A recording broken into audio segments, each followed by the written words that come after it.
Y'all, I've been on a deep dive and you're not even gonna believe what I found. Okay, my friends, full disclaimer, I did not mean to start stumbling upon everything that I'm gonna report on today in this video, but it's highly intriguing and I wanna have a conversation about it. Is Cricut buying Glowforge? I started seeing rumors all over the internet talking about this topic, and I really want to bring home all the evidence that is out there publicly. There isn't a lot, but I think all of these pieces tell a really interesting story. So in today's video, we're going to discuss is Cricut buying Glowforge, what it can mean for you, what it can mean for me as a crafter, and what it can mean for this entire industry. It's going to be a great conversation, so let's jump in. Now, if you're not new around here, you may remember in 2022, around July, I actually was sharing reports that Cricut had filed patents for a Cricut laser. I have been very excited and anticipating this launch. Now, I also own a Glowforge, but I do not teach Glowforge. I don't feel like the market is super large.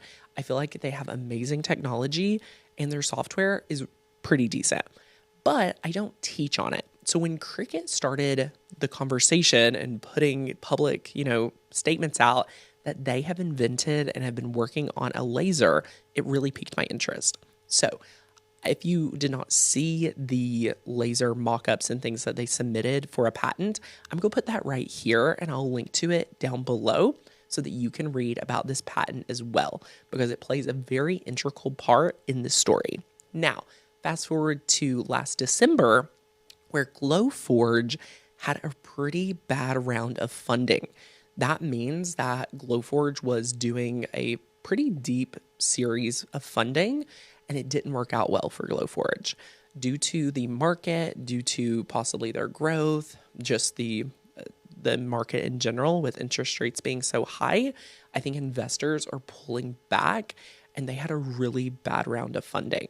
What that meant is that Glowforge had to go through layoffs. Now, one thing to note is that Glowforge is very similar to Peloton. And I think Peloton is very interesting as a North Star as to what Glowforge is doing and kind of a little bit further ahead of them. So it's something that you can look at. Now, if you don't follow Peloton, you'll know, or maybe not know, that Peloton also a little bit earlier in 2023 or late 2022 started having poor fundraising, right? There was talks that they were going to go bankrupt. There was talks that it wasn't going to work out. Since I think they have fixed a little bit of their problem. But one thing to note that is similar to Cricut, to Glowforge, and Peloton is that these programs and this type of machinery and software and things like that is dependent on the company, meaning it is not open source, meaning you have to use the Glowforge software to operate a Glowforge, right? To use Cricut, you must use Cricut Design Space. What all that it means is that the piece of hardware is worthless if there's no company to support it, right? On an ongoing, continual basis. So I think it's really important for us to be aware that in all of these cases across the industries outside of crafting, these conversations and these things do happen. I think it helps normalize things like acquisitions. I think it helps normalize fundraising and things like that when we look outside of the craft industry walls. All right.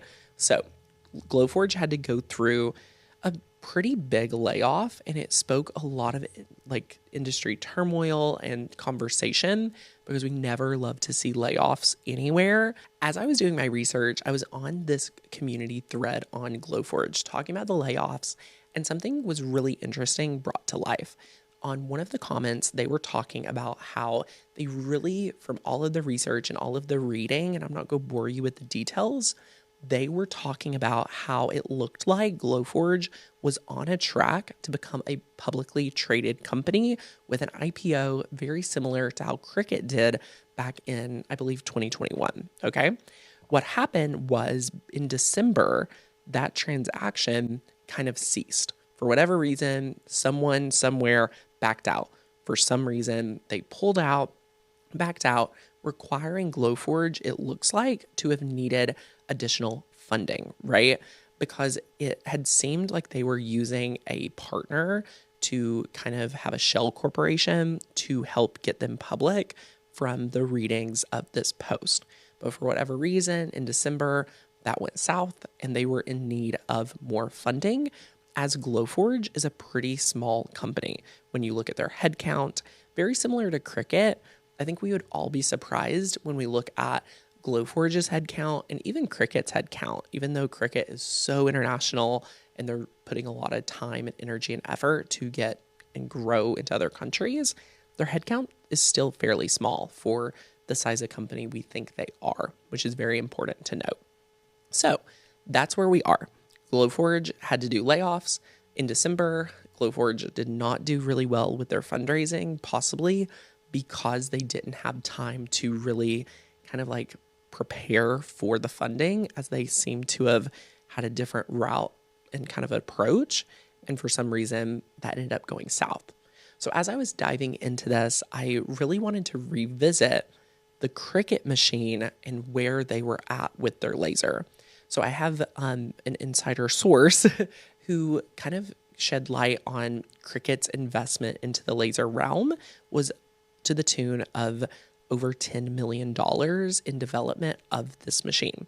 And there's speculation that Cricut internally canceled their laser project. This has not been confirmed. Again, very much speculation, but Cricut canned the laser project. What? So then it leads us to think, what if Cricut got over $10 million into development of this machine, only to find out that it would be cheaper to just acquire the competition, right? You have a publicly traded company, one who has not been performing too well in the stock market, but that's a whole other story, be able to possibly have the option to acquire the number one leader in the laser cutting field, which in my opinion is Glowforge. You have a few other outliers that are trying to speed up into the industry. But when you look at the market share, here's what we know. Glowforge is the name everyone's wanting. Glowforge is already in Michaels. And what could happen is Cricut could absorb all of Glowforge and it could easily be rebranded as Cricut, right? They have the hardware. They've done a lot of the research and development. Possibly Cricut could be buying this brand for pennies on the dollar to get all of their work, right? This is years and years of research, development. They already have a stable base where Cricut would have to come in and outperform, outdo that. I think Cricut has the capital, the cash, to where they could just go in and say, hey, Glowforge, let's absorb you, let's have an acquisition, and let's be better together, right? Instead of them having to compete to try to outdo Glowforge and deliver in that aspect, I think it's a really interesting time in the market where they could get purchased and just absorbed into the Cricut ecosystem. And that's why I wanted to make this video, not because I think there is a lot of negatives to this. It's actually so exciting for me to think about. Again, I've owned a Glowforge since 2020. I've done a lot of projects for, using the Glowforge, but I haven't really documented much of it, mainly because I'm a Cricut channel. So with the thought of Glowforge potentially getting bought by Cricut, I'm really excited. I would love to see what Cricut is going to do in the laser market. We know that they're doing something, right? We have the public patent, we have the speculation of the conversations, and we know that the craft industry needs a laser. We know that cutting vinyl and paper and felt is just the beginning, right? When you really start opening your eyes to what you can do with a laser, there's so many more things. You can cut wood with way more precision. You can go ahead and, cut it way quicker. There's so many more projects that you will be able to make if you have a laser. And for me, I'm still on the sideline of the laser crafts because I don't want to go all in until all of my customers can come with me, right? All of my subscribers here on YouTube can come with me. I would never want to go into a realm before all of my friends online can come to. So what I would love to see is Glowforge getting acquired by Cricut from a really like selfish perspective, right? Like I think it would be a really great merger. I think Cricut has a lot of infrastructure to scale what Glowforge is doing and really honestly improve it. Like it really sets me on fire and really lights me up to see what could happen when these two brands come together. And one thing to note is if you've ever experienced the Glowforge, it's very similar. If you look at the patent, again, I'll link down below with all of my source links. It looks very similar to a Glowforge. So I really want to know in the comments down below, what do you guys think? Would you be open to a Glowforge Cricut acquisition? Would that excite you? Are you a Glowforge fan and you're like, I want nothing to do with Cricut? I think it's really important. I think it's really, really important to know that Glowforge has to stay operating, right? So to use the machine, it has to stay operating. And some people were really scared and nervous. They're like, I'm gonna have a $7,500 paperweight. Y'all, I don't think that's true. I don't think the worst case scenario is as bad as what people are reporting on. I think people love to go all the way to the worst case scenario. I think there's some really interesting things happening in the market. I think it could be really good for us. I think it's going to be really awesome.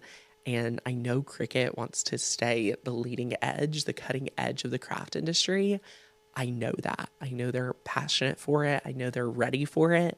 And I would be really interested to see what this relationship would look like, what this partnership could be, merging the hardware, merging the software, merging the ecosystems, and I'm ready for it. So Cricut, what are you waiting on? Like, let's make this official. Let's dive in. I will be like one of the best educators for the Cricut Glowforge. I don't even know what they'll call it, right? It'll be so good. But I really want to know what you guys think down below. Go ahead, let's start a conversation. What other pieces of the puzzle do you think we're missing, right? Is there anything that you've seen online speculated that I could not find? We have a lot of speculation, a lot of comments. People are weighing in with their opinions, and I want to have a conversation with you. So go ahead, let's start that conversation down below. I want to know if Cricut and Glowforge came together. One thing that I think would be really powerful for the mass market is that Cricut's go be able to help Glowforge bring the price of the machine probably further down, which I think is super impressive to me, right?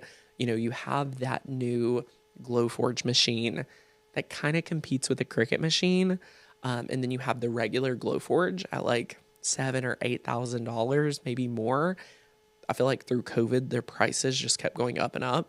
Ridiculous for whatever reason, probably because costs went up. But I would love to see like the best like laser cutter at a price point of $3,000 to $4,500. So like $3,000 to $4,500, because I feel like that is a great entry level laser machine. And when you think about how laser machines can go from $1,000 to $25,000, like that market is so wide.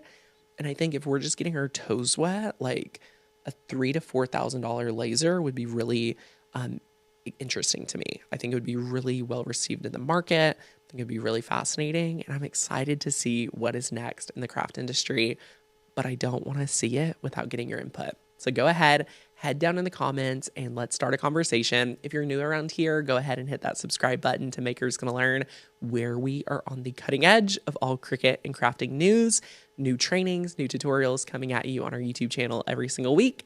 And until my next video, I'll see you there. Bye, guys.